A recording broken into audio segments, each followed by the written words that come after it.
भगवत गीता सभी शास्त्रों का सार है। इसलिए भगवत गीता को सुनने वाले लोगों को सभी शास्त्र सुनने का फल भी मिलता है और जीवन में सकारात्मक परिवर्तन भी होते रहते हैं।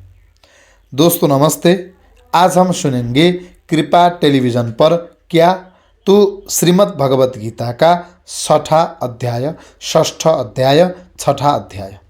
श्रीमद् भगवत गीता को सुनने से मन शांत हो जाता है, अपने कर्मों में मन लगता है और जीवन में ग्रह थोड़े खराब भी हो ना, तब भी श्रीमद् भगवत गीता के श्रवण से वो भी शांत हो जाते हैं। हमारा आयु कितना है किसी को मालूम नहीं और ये भी मालूम नहीं कब हम इस संसार को छोड़कर चले जाएंगे। शास्त्र इतने ज़्यादा हैं कि हम सभी को पढ़ना तो हमें इम्पॉसिबल ही है, हम पढ़ भी नहीं सकेंगे, इतना नहीं सुन भी नहीं पाएंगे। तो इतने ज़्यादा शास्त्रों में से ऐसा शास्त्र जो सभी शास्त्रों के सार हो, सभी शास्त्रों का सार हो, वो है श्रीमद् भगवत गीता। इसलिए श्रीमद् भगवत गीता पूरा सुनने से अपने जीवन में सकारात्मक ऊर्जा आ जाता है और कुछ परिवर्तन भी जीवन में हो जाता है। इसलिए आप इस अध्याय को श्रद्धापूर्वक श्रवण करिएगा और आपने और अध्याय यानी कि 1, 2, 3, 4, 5 और 7, 8, 9, 10, 11, 12, 13, 14, 15, 16, 17, 18 तक आपने नहीं सुना हो तो इसी चैनल में वह अध्याय भी है, आप श्रवण कर लीजिएगा और श्रवण करने के बाद आपको ये लगेगा मैंने सही किया, आज मैंने अपने जीवन को धन्य किया, आपको लगेगा। इसलिए आइए श्रवण करते हैं श्रीमद् भगवत गीता छठा अध्याय।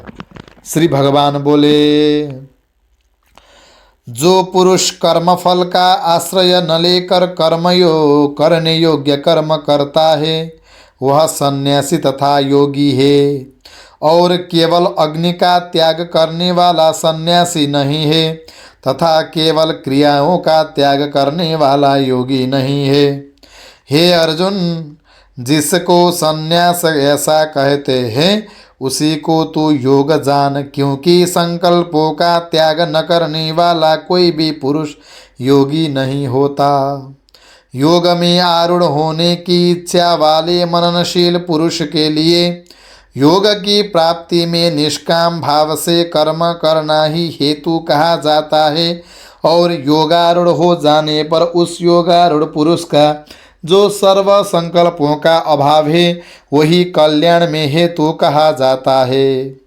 जिस काल में न तो इंद्रियों के भोगों में और न कर्मों में ही आसक्त होता है उस काल में सर्व संकल्पों का त्यागी पुरुष योगारूढ़ कहा जाता है। अपने द्वारा अपना संसार समुद्र से उद्धार करें और अपने को अधोगति में न डालें, क्योंकि यह मनुष्य आप ही तो अपना मित्र और आप ही अपना शत्रु है। जिस जीवात्मा द्वारा मन और इंद्रियों सहित शरीर जीता हुआ है उस जीवात्मा का तो वह आप ही मित्र है, और जिसके द्वारा मन तथा इंद्रियों सहित शरीर नहीं जीता गया है उसके लिए वह आप ही शत्रु के सदृश शत्रुता में बरतता है। इसलिए सर्दी गर्मी और सुख दुख आदि में तथा मान और अपमान में जिसके अंतःकरण की वृत्तियां भली भांति शांत है, ऐसे स्वाधीन आत्मा वाले पुरुष के ज्ञान में सच्चिदानंद घन परमात्मा सम्यक प्रकार से स्थित है, अर्थात उसके ज्ञान में परमात्मा के सिवा अन्य कुछ है ही नहीं। जिसका अंतःकरण ज्ञान विज्ञान से तृप्त है, जिसकी स्थिति विकार रहित है, जिसकी इंद्रियां भली भांति जीती हुई है और जिसके लिए मिट्टी पत्थर और सुवर्ण समान है, वह योगी युक्त अर्थात भगवत प्राप्त है, ऐसे कहा जाता है। सुहृत, मित्र, वैरी, उदासीन, मध्यस्थ, द्वेष्य और बंधुगणों में, धर्मात्माओं में और पापियों में भी समान भाव रखने वाला अत्यंत श्रेष्ठ है। मन और इंद्रियों सहित शरीर को वश में रखने वाला आशा रहित और संग्रह रहित योगी अकेला ही एकांत स्थान में स्थित होकर आत्मा को निरंतर परमात्मा में लगाए।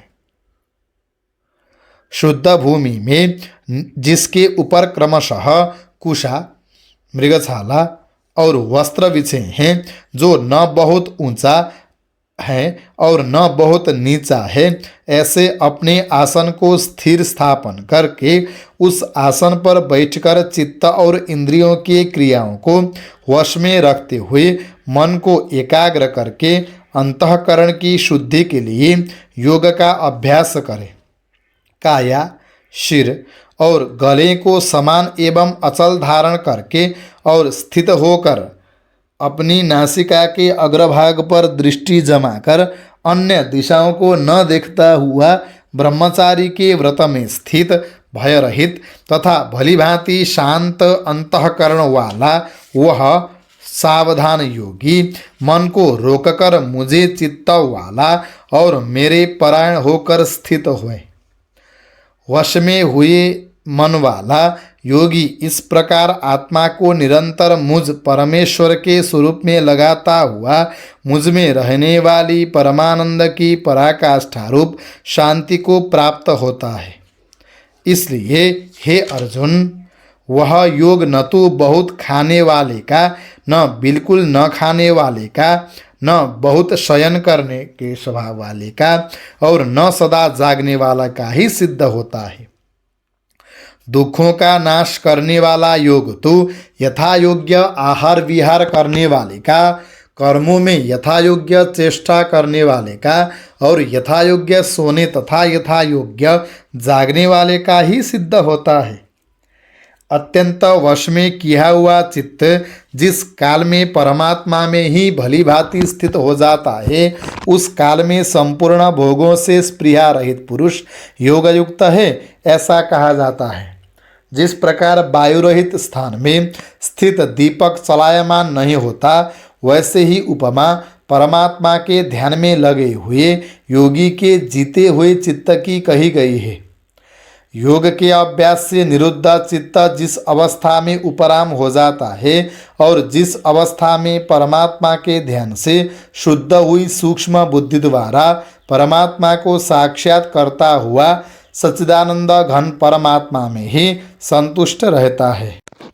इंद्रियों से अतीत केवल शुद्ध हुई सूक्ष्म बुद्धि द्वारा ग्रहण करने योग्य जो अनंत आनंद है, उसको जिस अवस्था में अनुभव करता है और जिस अवस्था में स्थित यह योगी परमात्मा के स्वरूप से विचलित नहीं होता है, परमात्मा की प्राप्ति रूप जिस लाभ को प्राप्त होकर उससे अधिक दूसरा कुछ भी लाभ नहीं मानता और परमात्मा प्राप्ति रूप जिस अवस्था में स्थित योगी बड़े भारी दुख से भी चलायमान नहीं होता, जो दुख रूप संसार के संयोग से रहित है और तथा जिसका नाम योग है, उसको जानना चाहिए।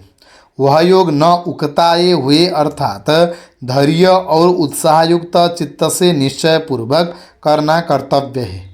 संकल्प से उत्पन्न होने वाली संपूर्ण कामनाओं को निश्शेष रूप से त्याग कर और मन के द्वारा इंद्रियों के समुदाय को सभी ओर से भली भांति रोक कर क्रम क्रम से अभ्यास करता हुआ उपरति को प्राप्त हो तथा धैर्ययुक्त बुद्धि के द्वारा मन को परमात्मा में स्थित करके परमात्मा के सिवा और कुछ भी चिंतन न करे। यह स्थिर न रहने वाला और चंचल मन जिस शब्दादि विषय के निमित्त से संसार में विचरता है, उस विषय से रोककर यानी हटाकर इसे बार बार परमात्मा में ही निरुद्ध करे। क्योंकि जिसका मन भली प्रकार शांत है, जो पाप से रहित है और जिसका रजोगुण शांत हो गया है, ऐसे इस सच्चिदानंद घन ब्रह्म के साथ एकीभाव हुए योगी को उत्तम आनंद प्राप्त होता है। वह पाप रहित योगी इस प्रकार निरंतर आत्मा को परमात्मा में लगाता हुआ सुखपूर्वक परब्रह्म परमात्मा की प्राप्त रूप आनंद का अनुभव करता है। सर्वव्यापी अनंत चेतन में एक ही भाव से स्थित रूप योग से युक्त आत्मा वाला तथा सब में समभाव से देखने वाला योगी आत्मा को संपूर्ण भूतों में स्थित और संपूर्ण भूतों को आत्मा में कल्पित देखता है। जो पुरुष संपूर्ण भूतों में सबके आत्मरूप मुझ वासुदेव को ही व्यापक देखता है और संपूर्ण भूतों को मुझ वासुदेव के अंतर्गत देखता है, उसके लिए मैं अदृश्य नहीं होता और वह मेरे लिए अदृश्य नहीं होता। जो पुरुष एक ही भाव में स्थित होकर संपूर्ण भूतों में आत्मरूप से स्थित मुझ सच्चिदानंद घन परमात्मा वासुदेव को भजता है, वह योगी सब प्रकार से बरतता हुआ भी मुझ में ही बरतता है। हे अर्जुन, जो योगी अपनी भांति संपूर्ण भूतों में सम देखता है और सुख दुख को भी सब में सम देखता है, वह योगी परमश्रेष्ठ माना गया है। अर्जुन बोले, हे मधुसूदन, जो यह लोग अपने समभाव से कहा है, मन के चंचल होने से मैं इसकी नित्य स्थिति को नहीं देखता हूँ, क्योंकि हे श्री कृष्ण, यह मन बड़ा चंचल है, प्रमथन स्वभाव वाला, बड़ा दृढ़ और बलवान है। इसलिए उसका वश में करना मैं वायु को रोकने की भांति अत्यंत दुष्कर मानता हूँ। श्री भगवान बोले, हे महाबाहो, निस्संदेह मन चंचल और कठिनता से वश में होने वाला है, परंतु हे कुंती पुत्र अर्जुन, यह अभ्यास और वैराग्य से वश में होता है। जिसका मन वश में किया हुआ नहीं है, ऐसे पुरुष द्वारा योग दुष्प्राप्य है और वश में किए हुए मन वाले प्रयत्नशील पुरुष द्वारा साधन से उसका प्राप्त होना सहज है, यह मेरा मत है। अर्जुन बोले, हे श्री कृष्ण, जो योग में श्रद्धा रखने वाला है किंतु संयमी नहीं है, इस कारण जिसका मन अंतकाल में योग से विचलित हो गया है, ऐसा साधक योग की सिद्धि को अर्थात भगवत साक्षात्कार को न प्राप्त होकर किस गति को प्राप्त होता है। हे महाबाहो, क्या वह भगवत प्राप्ति के मार्ग में मोहित और आश्रय रहित पुरुष छिन्न भिन्न बादल की भांति दोनों ओर से भ्रष्ट होकर नष्ट तो नहीं हो जाता? हे श्री कृष्ण, मेरे इस संशय को पूर्ण रूप से छेदन करने के लिए आप ही योग्य हैं, क्योंकि आपके सिवा दूसरा इस संशय का छेदन करने वाला मिलना संभव नहीं है। हे पार्थ, उस पुरुष का न तो इस लोक में नाश होता है और न परलोक में है, क्योंकि हे प्यारे, आत्मोद्धार के लिए अर्थात भगवत प्राप्ति के लिए कर्म करना कोई भी मनुष्य दुर्गति को प्राप्त नहीं होता। योगभ्रष्ट पुरुष पुण्यवानों के लिए लोकों की अर्थात स्वर्गादि उत्तम लोकों को प्राप्त होकर उनमें बहुत वर्षों तक निवास करके फिर शुद्ध आचरण वाले श्रीमान पुरुष के घर में जन्म लेता है। अर्थात वैराग्यवान पुरुष उन लोकों में न जाकर ज्ञानवान योगियों के ही कुल में जन्म लेता है। परंतु इस प्रकार का जो यह जन्म है सो संसार में निस्संदेह अत्यंत दुर्लभ है। वहाँ उस पहले शरीर में संग्रह किए हुए बुद्धि संयोग को अर्थात समबुद्धि रूप योगी के संस्कारों को अनायास ही प्राप्त हो जाता है और हे कुरुनंदन, उसके प्रभाव से वह फिर परमात्मा की प्राप्ति रूप सिद्धि के लिए पहले से भी बढ़कर प्रयत्न करता है। वह श्रीमानों के घर में जन्म लेने वाला योगभ्रष्ट पराधीन हुआ भी उस पहले के अभ्यास से ही निस्संदेह भगवान की ओर आकर्षित किया जाता है तथा समबुद्धि रूप योग का जिज्ञासु भी वेद में कहे हुए सकाम कर्मों के फल को उल्लंघन कर जाता है। परंतु प्रयत्नपूर्वक अभ्यास करने वाला योगी तो पिछले अनेक जन्मों के संस्कार बल से इसी जन्म में संसिद्ध होकर संपूर्ण पापों से रहित हो फिर तत्काल ही परमात्मा को प्राप्ति परम गति को प्राप्त हो जाता है। योगी तपस्वियों से श्रेष्ठ है, शास्त्र ज्ञानियों से भी श्रेष्ठ माना गया है और सकाम करने वालों से भी योगी श्रेष्ठ है। इससे हे अर्जुन, तू योगी हो, संपूर्ण योगियों में जो भी श्रद्धावान योगी मुझ में लगे हुए अंतरात्मा से मुझको निरंतर भजता है, वह योगी मुझे परम श्रेष्ठ मान्य है। जय जय श्री ओम तत्सत। श्रीमद् भगवद गीतासुपनिषत्सु ब्रह्म विद्यायां योग शास्त्रे श्री कृष्णामृत संवादात्मक संयोग नाम षष्ठोत्सव छठाध्याय। यहीं विश्राम। हरि ओम तत्सत। हरि ओम तत्सत। हरि ओम तत्सत। श्री कृष्णार्पण मस्तु। छठाध्याय यहीं समापन होता है। जय श्री कृष्ण।